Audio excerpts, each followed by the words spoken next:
Se o Senhor fala algo para mim, passar para a sua igreja, grande avivamento da parte do Senhor para essa casa, porque Ele tem visto, irmãos, Ele tem visto vocês romperem várias multidões, vários problemas. Não é multidão só de pessoas, é multidões de problemas que o inimigo coloca, é multidões de tarefas.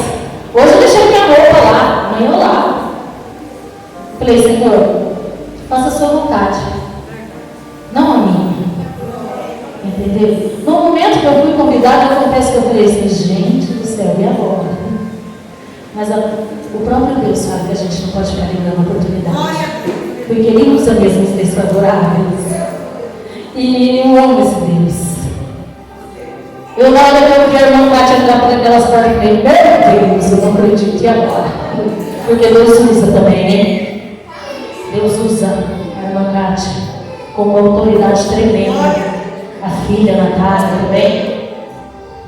E Deus, Ele é maravilhoso. Eu creio que cada